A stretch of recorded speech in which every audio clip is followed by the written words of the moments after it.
अस्सलाम वालेकुम my students, मेरे सब खैरियत से होंगे। तो आज मैं क्लास 9 जनरल मैथ हम स्टार्ट करेंगे। ठीक है, एक्सरसाइज 3.1 हमने स्टार्ट की हुई है, तो हम इसका क्वेश्चन नंबर 6 करेंगे। इससे पहले जितने भी क्वेश्चन हैं वो मैंने अपने चैनल पर अपलोड कर दिए हैं, आप जाके देख सकते हैं। ठीक है, तो हम पढ़ लेते हैं क्वेश्चन नंबर 6 का स्टेटमेंट कि हमारे पास क्या दी गई है। Find the cost price if a fan are sold for 1470 rupees to get a profit 1/6 of its cost price. ठीक है, हमने कॉस्ट प्राइस को फाइंड करना है। ठीक है, फ़ैन यानी कि पंखे को बेचा है 1470 रुपीज़ में। ठीक है, 1470 रुपये में हमने पंखे को बेचा है और उसको कितना प्रॉफिट मिला है 1/6। ठीक है, यहाँ पे परसेंट नहीं दी गई, 1/6 है, तो आपने यहाँ पे ध्यान रखना है। ठीक है, और हमने क्या करना है, कॉस्ट प्राइस मालूम करनी है। हमें सेल प्राइस भी दी गई है, प्रॉफिट भी दिया गया है, तो हमने क्या मालूम करना है, कॉस्ट प्राइस। वही वाला फार्मूला लगेगा जो हमारे पिछले क्वेश्चन पे लग रहा था। तो हम अपने देख लेते हैं गिवन डाटा में क्या दिया गया है। सबसे पहले हम सॉल्यूशन लिख लेते हैं। देन हमारे पास सेल प्राइस क्या है 1470 रुपीज़। प्रॉफिट क्या है हमारे पास 1/6। ठीक है, हम इसको सॉल्व कर लेते हैं। 1/6 किस तरह से सॉल्व करना है। ठीक है, 1 डिवाइडेड बाय 6, तो 0.166 पॉइंट के बाद हम 4 वैल्यूज लिख लेते हैं। ठीक है, 0.1666। ठीक है, ये हमारे पास प्रॉफिट आ गया, हमने इसको सॉल्व करके ये लिख दिया। अब हमने मालूम क्या करना है, कॉस्ट प्राइस को हमने फाइंड करना है। इसके बाद हम इस पर कौन सा फार्मूला अप्लाई होगा, वही वाला जो पिछले क्वेश्चन में अप्लाई हो रहा था। Sale price is equal to the cost price, 1 profit है ना, तो प्लस x%। ठीक है, सेल प्राइस हमारे पास क्या है 1470, कॉस्ट प्राइस हमने मालूम करनी है 1 प्लस, और प्रॉफिट हमारे पास क्या, हमने सॉल्व किया इसको 0.1666। ठीक है, then 1470 rupees cost price, 1 plus 0.166 को अगर हम ऐड करते हैं तो हमारे पास क्या आता है 1.1666। ठीक है, ये 1470 is equal to cost price, ये यहाँ पे नीचे जाके क्या हो जाएगा, डिवाइड हो जाएगा। ठीक है, तो 1.1666 यहाँ पे मल्टीप्लाई हो रहा था, तो यहाँ जाके क्या हो जाएगा, डिवाइड हो जाएगा। अब हम इन दोनों को डिवाइड करेंगे तो हमारे पास क्या आंसर आता है 1260 रुपीज़ कॉस्ट प्राइस। हमारे पास इसका फाइनल आंसर आ गया। ठीक है, हम इसको बोल्ड कर लेंगे ताकि एग्जामिनर को आंसर ढूंढने में आसानी हो और वो हमें फुल मार्क्स दे सके। ठीक है, अब हम अपना क्वेश्चन नंबर 7 देख लेते हैं। आपने इसकी प्रैक्टिस करनी है बार बार। इसकी जो ट्रिकी चीज़ क्या थी कि हमने 1/6 को प्रॉफिट को फाइंड करना है, 1/6 को हमने डिवाइड किया तो हमारे पास ये आंसर आ गया। तो यहाँ पे हमने इसको पुट करके ऐड करके यहाँ पे ये डिवाइड हो गया और हमारे पास कॉस्ट प्राइस आ गई। ठीक है, अब हम अपना क्वेश्चन नंबर 7 देखते हैं। तो हम अब क्वेश्चन नंबर 7 के स्टेटमेंट को पढ़ लेते हैं। ठीक है, आपने जब भी मैथ को करना है तो आपने इसके स्टेटमेंट को समझना है। ठीक है, तो हम क्वेश्चन नंबर 7 को देख लेते हैं बच्चों।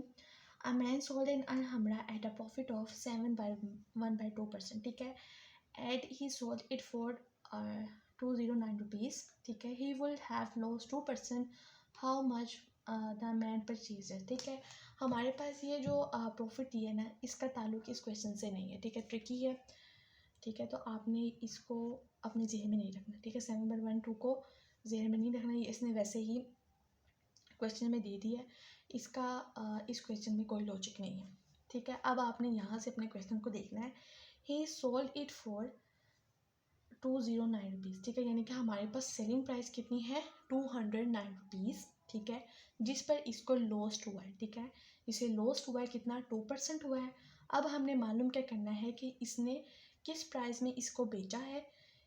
ठीक है, इस यानी कि बेचा तो उसने बता दिया कि 209 में। ठीक है, इसने किस प्राइस में इसको ख़रीदा था कि इसे 2% लॉस्ट हुआ। ठीक है, यानी कि हमें कॉस्ट प्राइस नहीं दी हुई, सेल प्राइस भी हमें दी गई है, लॉस्ट भी हमें बताया गया है। हमने क्या मालूम करना है, कॉस्ट प्राइस को फाइंड करना है। ठीक है, आई होप आपको ये स्टेटमेंट समझ आ गई होगी।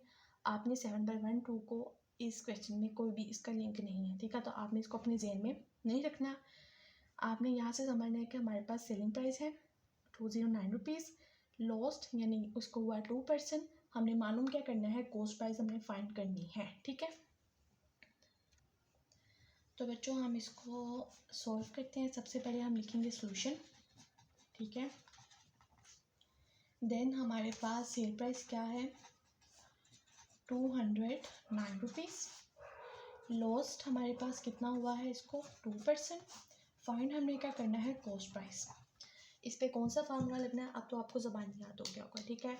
इसमें हमारे पास यही वाला फार्मूला लगेगा, sale price is equal to the cost price 1, ठीक है। अब याद रखने वाली चीज़ यहाँ पे क्या है, यहाँ पे लॉस का जिक्र हो गया तो इसमें माइनस का साइन आएगा, ठीक है। आपने प्लस का साइन नहीं लगाना, आंसर में गड़बड़ होगी, ठीक है। आपने इन चीज़ों का ख्याल रखना है, इंशाल्लाह ताला आंसर अच्छे आएंगे, ठीक है। सेल प्राइस हमारे पास क्या है, 209। कॉस्ट प्राइस हमने मालूम करनी है, 1 माइनस x% की 2%। 209 is equal to the cost price 1 minus 2% की जगह 100। 209 is equal to the cost price 1 minus 2 divided by 100 हमारे पास क्या आता है, 0.02, ठीक है। 209 रुपीज़ कॉस्ट प्राइस, 1 में से 0.02 को अगर हम माइनस करते हैं तो हमारे पास क्या आएगा, 0.98, ठीक है। कैलकुलेटर का आपने इस्तेमाल करना है। मैंने इनके आंसर पहले ही लिख के साइड पे रखे हुए हैं, ठीक है। इसलिए नहीं मैं आप कैलकुलेटर यूज़ करके वीडियो बहुत ज़्यादा लेंथी हो जाएगी, आपने साथ साथ कैलकुलेटर्स के थ्रू करना है, यही आंसर्स आएंगे। अब 209 0.98 यहाँ पे मल्टीप्लाई हो रहा है तो यहाँ जाके क्या हो जाएगा, डिवाइड हो जाएगा, ठीक है। ये मैथ के कुछ रूल्स हैं, आपने अपने जहन में रखने हैं। 0.98 is equal to the cost price, ठीक है। देन हम अब इन दोनों को डिवाइड करते हैं कैलकुलेटर के थ्रू, तो हमारे पास क्या इसका आंसर आता है, 213, ठीक है। तो कॉस्ट प्राइस इन दोनों को डिवाइड किया तो 213 हमारे पास इसका आंसर आ गया। तो अब हम इसको बोल्ड कर लेंगे ताकि एग्जामिनर को आंसर ढूंढने में आसानी हो और वो हमें आसानी से फुल मार्क्स दे सके, ठीक है।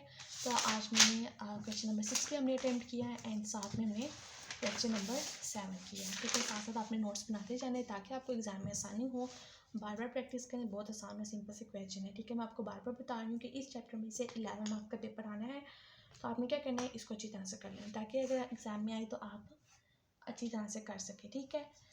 अब आपने नोट्स बनाने हैं, बार बार प्रैक्टिस करनी है। अगर आपको वीडियो अच्छी लगी तो लाइक करें, शेयर करें, सब्सक्राइब करें, फ्रेंड्स के साथ भी शेयर करें ताकि उनको भी फ़ायदा हो। अपना ढेर सारा ख्याल रखिएगा। अल्लाह हाफिज़।